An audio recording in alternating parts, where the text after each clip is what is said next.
Hello दोस्तों, नमस्कार। स्वागत है एक बार फिर से आप सभी के अपने प्रिय चैनल पर। दोस्तों आपको बता दें, भारत चाइना सीमा विवाद को लेकर पुतिन ने अब तोड़ दी है चुप्पी, कह दी है बड़ी बात। जी हां दोस्तों, भारत और चाइना के बीच विवाद को लेकर जो बात पुतिन ने कही है, आपको बता दें कि इस बात को सुनने के बाद अमेरिका को तगड़ा झटका लग सकता है। दोस्तों ऐसी बातें कही है पुतिन ने, क्या कहा है उन्होंने, इसकी जानकारी देंगे दोस्तों आपको। साथ ही अगली खबर में बताएंगे, जहां पर फिलिस्तीन को दरकिनार करके यूएई ने इजराइल के लिए उठा दिया है ये बड़ा कदम। जी हां दोस्तों, साथ ही बताएंगे जहां इजरायली आर्मी और पैलेस्टीन के प्रदर्शनकारियों के बीच में भारी झड़प हो गई है। दोस्तों 113 लोग घायल हो गए। अब आप समझ पा रहे होंगे कितना बड़ा ये झड़प हुआ है। दोस्तों इसकी जानकारी देंगे आपको। साथ ही बताएंगे अगली खबर में, जहां कश्मीर पर बेचैन हो रखा है पाकिस्तान। अब इमरान बोले कोई रोड मैप है तो भारत से बात करने को मैं हूं तैयार। जी हां दोस्तों, बताएंगे ऐसे एकदम से कैसे इमरान हो गया तैयार। जी हां दोस्तों, साथ ही बताएंगे जहां चीन और जापान में सेनकाकू द्वीप को लेकर अब बढ़ गई है बड़ी तनातनी। जी हां दोस्तों, इस क्षेत्र को लेकर हो रहे हैं बड़े दावे। बताएंगे क्या है मुद्दा,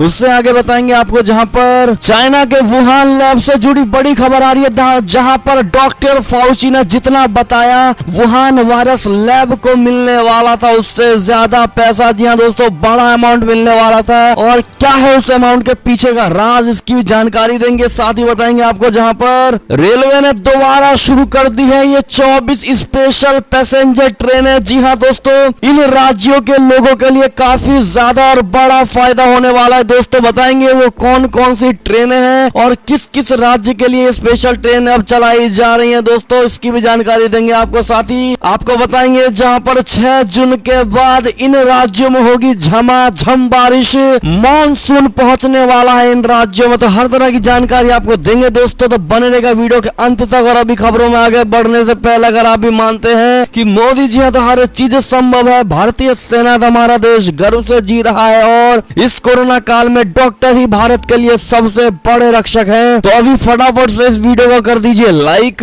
चैनल को कर दीजिए सब्सक्राइब, बेल आइकन दबाइए, साथ ही कमेंट बॉक्स में लिख दीजिएगा जय हिंद। जी हां दोस्तों, तो चलते हैं पहली और सबसे बड़ी खबर की तरफ, जहां पर भारत चीन पर पुतिन ने तोड़ दी है चुप्पी। कहा मोदी और शी जिनपिंग सक्षम और जिम्मेदार नेता है, इनको बाहरी दखल की कोई भी जरूरत नहीं। जी हां दोस्तों, भारत के प्रधानमंत्री नरेंद्र मोदी जी और चीनी राष्ट्रपति शी जिनपिंग एक जिम्मेदार नेता है। भारत चाइना के मुद्दों को आपस में ही दोनों आसानी से सुलझा लेंगे, इसमें किसी बाहरी क्षेत्रीय शक्ति को दखल देने की जरूरत नहीं है। ये बात रूसी राष्ट्रपति व्लादिमीर पुतिन ने कह दी है। दोस्तों शनिवार को मॉस्को में पुतिन से पूछे गए सवाल पर उन्होंने कहा है कि ये दो देशों के बीच का मामला है, इसमें किसी भी बाहरी शक्ति को हस्तक्षेप करने की आवश्यकता नहीं है। आपको बता दें कि चीन का दावा है कि क्वाड समूह रणनीतिक रूप से हिंद प्रशांत क्षेत्र में बीजिंग के प्रभाव को नियंत्रित करने का प्रयास कर रही है। जी हाँ दोस्तों,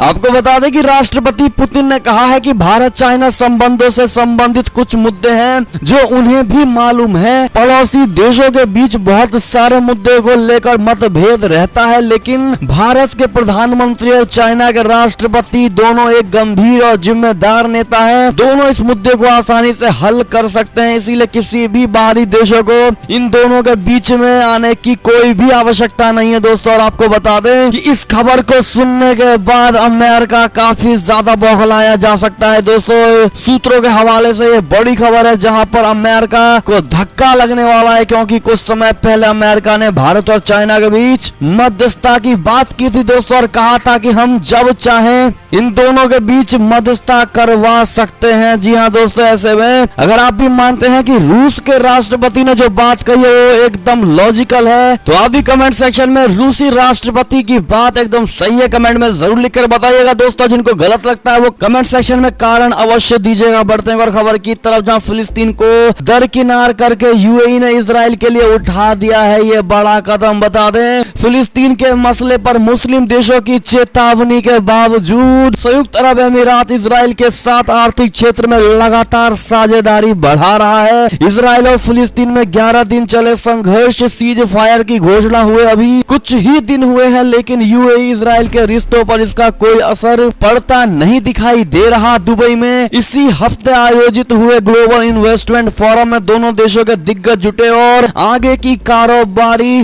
रणनीति पर चर्चा की है। दोस्तों, दुबई में आयोजित ये कार्यक्रम पूरी तरह से बिजनेस पर फोकस रहा। प्रतिभागियों ने ये पर्यटन को बढ़ावा देने, रोजगार, टेक्नोलॉजी शेयरिंग, अर्थव्यवस्था और पीने के पानी की किल्लत पर भी चर्चा की है। दोस्तों, पिछले साल सितंबर में इजराइल और यूएई में द्विपक्षीय संबंधों के सामान्य होने के बाद हजारों इजरायली सैलानी अरब देश की यात्रा पर पहुंचे हैं। ज्यादातर इजरायली पर्यटकों ने अबू धाबी या दुबई को अपने पसंदीदा शहर के तौर पर चुना है। जी हाँ दोस्तों, बढ़ते हैं एक और खबर की ओर, जहां वेस्ट बैंक में इजरायली आर्मी और पैलेस्टीन के प्रदर्शनकारियों में भारी झड़प देखने को मिली है, जिसमें 113 लोग हो गए घायल। बता दें, इजराइल और फिलिस्तीन के बीच चला आ रहा विवाद थमने का नाम नहीं ले रहा है। दोस्तों, वहीं एक बार फिर वेस्ट बैंक में इजरायली सैनिकों के साथ संघर्ष में 113 फिलिस्तीनी प्रदर्शनकारी घायल हो गए। समाचार एजेंसी ने सूत्रों के हवाले से बताया है कि संघर्ष शुक्रवार को उस समय शुरू हुआ जब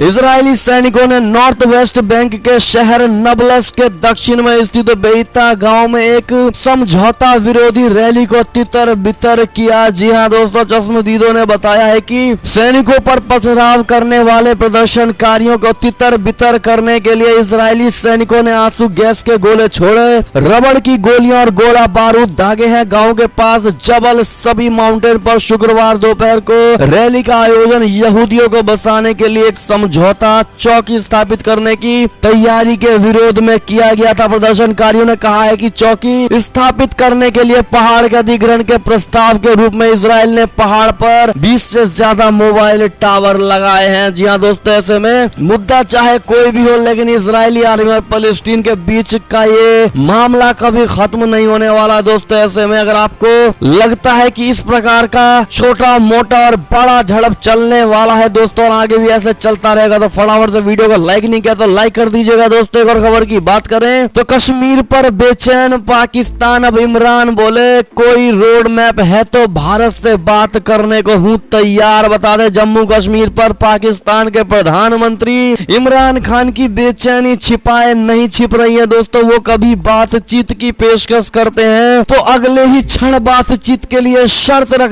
देते हैं। दोस्तों, इमरान खान ने दोबारा पासा फेंका है। पाकिस्तान के प्रधानमंत्री इमरान खान ने कहा है कि अगर कश्मीर में दोबारा से पुरानी स्थिति बहाल की जाती है तो वो भारत से बात करने के लिए तैयार है। न्यूज एजेंसी रॉयटर्स से बातचीत में इमरान खान ने कहा है कि अगर कश्मीर को लेकर कोई रोड मैप है तो हाँ, हम बात करेंगे। हालांकि इस बारे में भारत की ओर से कोई भी कमेंट नहीं किया गया है। दोस्तों, मोदी सरकार ने 5 अगस्त 2019 को जम्मू कश्मीर को खास दर्जा देने वाले आर्टिकल 370 को हटा दिया था। इसके साथ ही जम्मू कश्मीर को जम्मू कश्मीर और लद्दाख में भी बांट दिया था। दोनों को ही केंद्र शासित प्रदेश बना दिया गया। दोस्तों, हालांकि जम्मू कश्मीर को विधानसभा वाला केंद्र शासित प्रदेश बनाया गया है, जबकि लद्दाख में विधानसभा नहीं है। ऐसे में अगर आप भी मानते हैं कि अगर इमरान खान को बात करनी है तो वो बात कर सकते हैं, लेकिन जम्मू कश्मीर में दोबारा से वो पुरानी स्थिति बहाल नहीं की जाएगी, यानी कि 370 लागू नहीं किया जाएगा। दोस्तों, तो ऐसे में आप भी ये बात कमेंट सेक्शन में इमरान खान को जरूर लिख दीजिएगा दोस्तों, ताकि हर पाकिस्तानियों और पाकिस्तानी आकाओं को पता चले कि भारत कश्मीर को लेकर क्या राय और विचार रखता है। तो कहना बिल्कुल मत भूलिएगा। दोस्तों, बढ़ते हैं अगली खबर की तरफ, जहां पर चाइना और जापान में सेनकाकू द्वीप को लेकर बढ़ गई है तनातनी। क्षेत्र को लेकर हो रहे हैं दावे। बता दे, चाइना और जापान के बीच सेनकाकू द्वीप को लेकर तनाव बढ़ता ही जा रहा है। चाइना ने एक बार फिर दावा किया है कि उसकी मुख्य भूमि का ये हिस्सा है। इधर जापान ने कहा है कि चाइना जानबूझकर यहाँ टकराव की स्थिति पैदा कर रहा है। उसके पोत सेनकाकू और उसके आसपास के विवादित द्वीप की सीमा में लगातार 120 दिन से बने हुए हैं। जापान ने कहा है कि चाइना उसके सेनकाकू द्वीप की सीमा में निरंतर मौजूदगी बनाकर अंतर्राष्ट्रीय नियमों का उल्लंघन कर रहा है। जापानी रक्षा मंत्री नोबुओ किशी ने कहा है कि हम यहाँ सतर्क होकर निगरानी कर रहे हैं। जी हाँ दोस्तों, चीनी विदेश मंत्रालय के प्रवक्ता ने कहा है कि दिया ओयू यानी जो कि सेनकाकू को चाइना में इसी नाम से जाना जाता है, उनके द्वीप जिनके क्षेत्र में है। दोस्तों, यहाँ की सुरक्षा की जिम्मेदारी भी हमारी सेना की है। उन्होंने ने जापान से 4 सूत्रीय सैद्धांतिक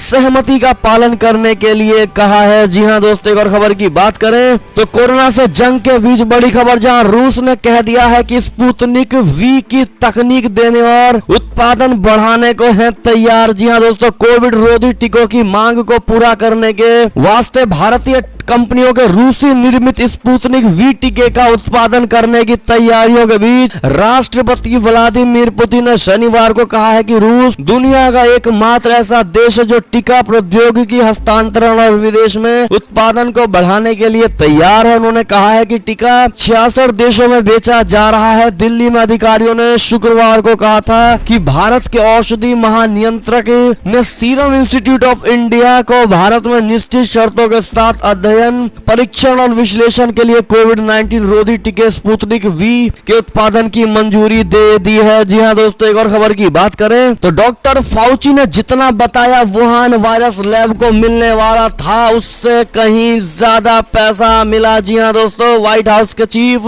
medical adviser doctor Anthony Fauci ने हाल ही में दावा किया था कि 5 साल में वुहान इंस्टीट्यूट ऑफ वायरोलॉजी को $6 लाख का फंड दिया गया था। हालांकि नए ईमेल सामने आए हैं जिनके मुताबिक असल में लैब को कहीं ज्यादा ग्रांट मनी मिला है। दोस्तों, conservative watch dog judicial watch को मिले मैसेज में पाया गया है कि national institute of allergy and infectious disease ने लैब को 2019 तक 6 साल में $8.26 लाख दिए हैं। दोस्तों, और ये फंड न्यूयॉर्क के इको हेल्थ अलायंस के जरिए दिया गया था। ऐसे में दोस्तों आप साफ अनुमान लगा पाएंगे कि वुहान लैब में क्या हुआ होगा जिसको लेकर इतना बड़ा फंड रेज किया गया है। दोस्तों, ऐसे में आपकी क्या राय होगी कमेंट में जरूर बताइएगा। अगर आप भी समझ गए तो ये बात कमेंट में लिखना मत भूलिएगा। चलते हैं और खबर की ओर, जहां यूरोपीय संघ ने बेलारूस के विमानों पर हवाई क्षेत्र से गुजरने पर लगा दी है बड़ी पाबंदी। बता दें, यूरोपीय संघ ने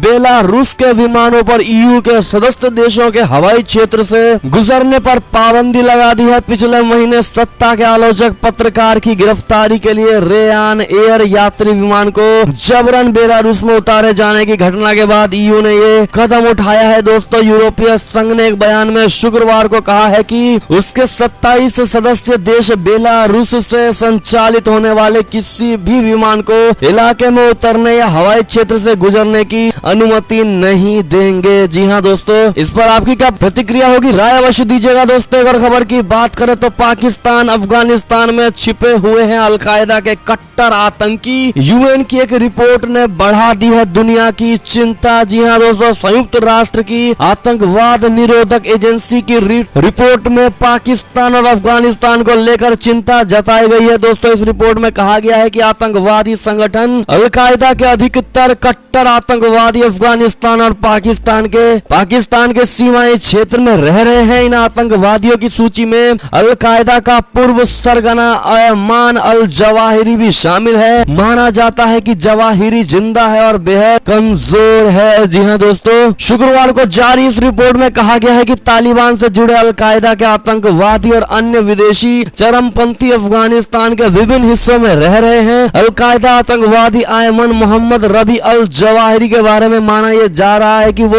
अफगानिस्तान और पाकिस्तान के सीमाई क्षेत्र में कहीं छिपा है। पूर्व में खराब स्वास्थ्य के कारण उसकी मौत की खबरें आई थी, लेकिन उसकी पुष्टि नहीं हो पाई। जी हाँ दोस्तों, अगर खबर की अगर बात करें तो इमरान खान का बड़ा बयान, स्वघोषित लोकतांत्रिक नेताओं ने मेरी सरकार गिराने के लिए सेना से मदद मांगी। जी हाँ दोस्तों, पाकिस्तान के प्रधानमंत्री इमरान खान ने शुक्रवार को यह दावा किया है कि विपक्षी पार्टियों के नेता जो खुद को लोकतांत्रिक बताते हैं, उन्होंने उनकी सरकार को गिराने के लिए सेना से मदद मांगी। द एक्सप्रेस ट्रिब्यून अखबार की खबर के अनुसार विपक्षी दलों के नेताओं को लेकर उनका ये बयान यहाँ एक राजमार्ग उन्नयन और पुनर्वास परियोजना के शिलान्यास समारोह के दौरान आया है। खान ने बिना किसी का नाम लिए कहा है कि विपक्षी पार्टियों के नेता खुद को लोकतांत्रिक बताते हैं, लेकिन वे एक चुनी हुई सरकार का तख्ता पलट करने की बात करते हैं। उन्होंने कहा है कि विपक्ष ने खुलेआम सेना से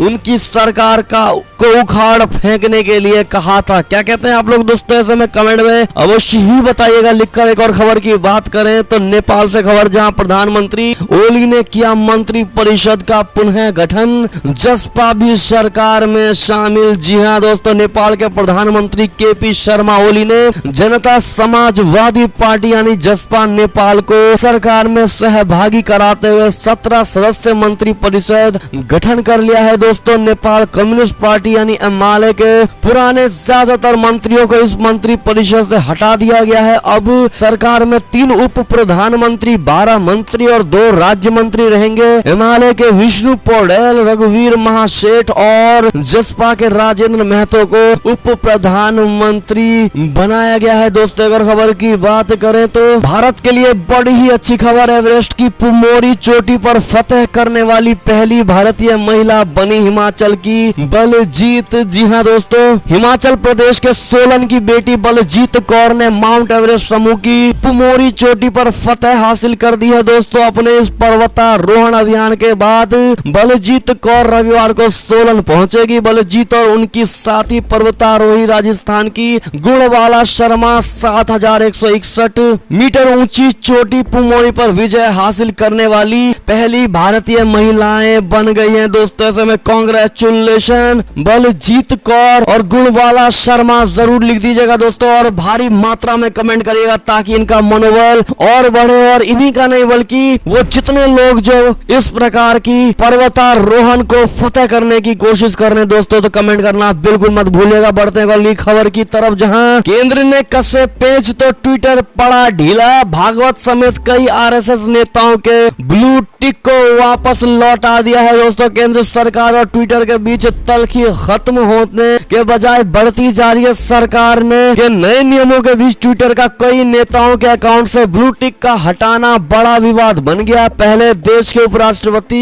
वेंकैया नायडू के अकाउंट से ब्लू टिक हटा दिया गया और फिर आरएसएस प्रमुख मोहन भागवत के अकाउंट के खिलाफ भी एक्शन हो गया, लेकिन अब ट्विटर के तेवर ढीले पड़े और दोनों वेंकैया नायडू और मोहन भागवत के अकाउंट पर ब्लू टिक को बहाल कर दिया गया है, यानी दोबारा से लौटा दिया गया है। दोस्तों, साथ ही आपको अगली खबर में बता दें, जहां पर ब्लू टिक को हटाने और वापस से लगाने के बाद ट्विटर ने दे दी है बड़ी सफाई। आपको बता दें क्या कहा है ट्विटर ने। दरअसल ट्विटर ने कहा है कि अगर अकाउंट अधूरा है या 6 महीने तक एक्टिव नहीं रहता है तो नियमों के तहत ब्लू बैज अपने आप हट जाता है। अगर आप भी मानते हैं कि ट्विटर यहाँ पर भी राजनीति कर रहा है और कहीं ना कहीं भारतीय सरकार और भारतीय नागरिकों को घुमाने की कोशिश कर रहा था, आप भी कमेंट सेक्शन में राय जरूर दीजिएगा दोस्तों। साथ ही अगली खबर की बात करें तो उत्तर प्रदेश से खबर, जहां सीएम योगी आदित्यनाथ को अखिलेश यादव ने फोन करके जन्मदिन की दे दी है बधाई। जी हां दोस्तों, यूपी के मुख्यमंत्री योगी आदित्यनाथ ने कल अपना 49वां जन्मदिन मनाया। दोस्तों, पूरे प्रदेश में उनके जन्मदिन के मौके पर जगह जगह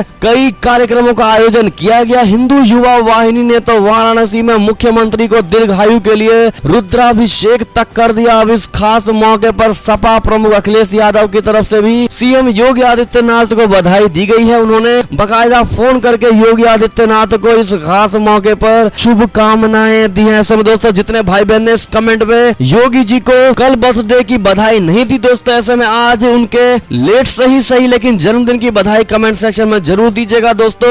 happy birthday Yogi Adityanath ji, belated जरूर लिख दीजिएगा। एक और खबर की बात करें तो श्रीलंका क्रिकेट में बड़ा घमासान, सभी खिलाड़ियों ने सेंट्रल कॉन्ट्रैक्ट पर हस्ताक्षर करने से कर दिया इनकार। जी हां दोस्तों, श्रीलंका की राष्ट्रीय क्रिकेट टीम के खिलाड़ियों ने क्रिकेट बोर्ड की तरफ से पारदर्शिता की कमी का आरोप लगाते हुए वार्षिक केंद्रीय अनुबंध यानी सालाना सेंट्रल कॉन्ट्रैक्ट पर हस्ताक्षर करने से इनकार कर दिया है। दोस्तों, बढ़ते अगली खबर की तरफ, जहां पर हज सऊदी अरब सरकार के फैसले पर निर्भर करेगा, भारत का स्टैंड साफ है। जी हां दोस्तों, मुख्तार अब्बास नकवी ने हज यात्रा को लेकर बड़ी बात कह दी है। दोस्तों, दुनिया भर में कोरोना वायरस ने कहर बरपाया हुआ है और ऐसे में हज यात्रियों के लिए जो सऊदी अरब की सरकार भी फैसला सऊदी सरकार लेगी, भारत सऊदी सरकार के साथ खड़ा हुआ है। इस बात की जानकारी केंद्रीय मंत्री मुख्तार अब्बास नकवी ने दी है। दोस्तों, आपको क्या लगता है, ऐसे में कमेंट जरूर करिएगा। एक और खबर की बात करें तो मॉरिशस के पूर्व राष्ट्रपति साथ अनिरुद्ध जगन्नाथ का हुआ निधन, प्रधानमंत्री नरेंद्र मोदी ने जताया है दुख। जी हां दोस्तों,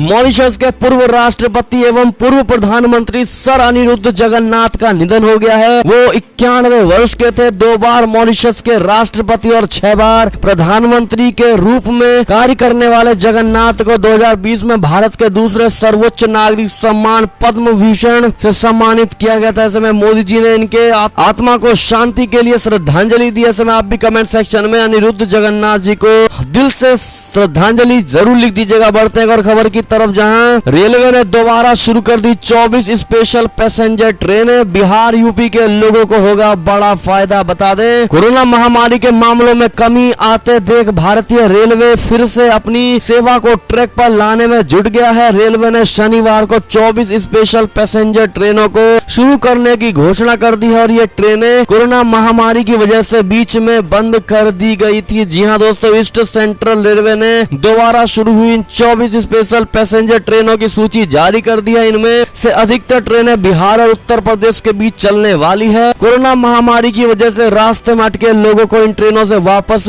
लौटने में मदद मिलेगी। ऐसे में दोस्तों, आप इन ट्रेनों की लिस्ट देख पा रहे होंगे। आपको अगर लगता है कि ये सारी ट्रेनें आपके मदद की थी तो कमेंट सेक्शन में थैंक यू इंडियन रेलवे जरूर कह दीजिएगा। साथ ही अंतिम खबर की बात करें तो IMD ने किया अलर्ट, 6 जून को इस राज्य में होगी झमाझम बारिश। बता दें, केरल के साथ ही मानसून ने दक्षिण भारत के अन्य राज्यों में दस्तक दी है। पश्चिम विक्षोभ की सक्रियता के कारण बीते दिन दिल्ली NCR का मौसम भी खुशनुमा हो गया। दिल्ली और क्षेत्रों के में तेज हवा और मध्यम बारिश दर्ज की गई है दोस्तों। साथ ही दक्षिण आंतरिक कर्नाटक में 6 जून को काफी व्यापक वर्षा होने की संभावना है। जी हाँ दोस्तों, साथ ही आपको बता दें, मौसम विभाग के मुताबिक इस बार मिडिल इंडिया में मानसून सामान्य से अधिक, नॉर्थ साउथ में सामान्य और पूर्वोत्तर भारत में सामान्य से कम रहने की उम्मीद है। इसकी वजह से अगले 3 से 4 दिनों के दौरान हिमालयी क्षेत्र के कुछ हिस्सों और नॉर्थ वेस्ट इंडिया के इलाकों में बारिश होने की पूरी आशंका बनी हुई है। ऐसे में दोस्तों, ये थी अब तक की सारी बड़ी खबरें। आपको हमारी खबरें कैसी लगी? आशा करता हूँ बहुत अच्छी लगी होगी। अगर तनिक भी अच्छी लगी तो इस वीडियो को भी अपने भाई बंधुओं में व्हाट्सएप, फेसबुक, ट्विटर के जरिए पूरे भारत में शेयर करना बिल्कुल मत भूलिएगा दोस्तों। और अभी कर दीजिए इस वीडियो को लाइक, चैनल को कर दीजिए सब्सक्राइब, बेल आइकन दबाइए, साथ ही कमेंट बॉक्स में लिख दीजिएगा जय हिंद जय भारत। तो मिलते हैं आज अगली बड़ी खबर में, तब तक के लिए अपना ख्याल रखिएगा। बहुत बहुत धन्यवाद।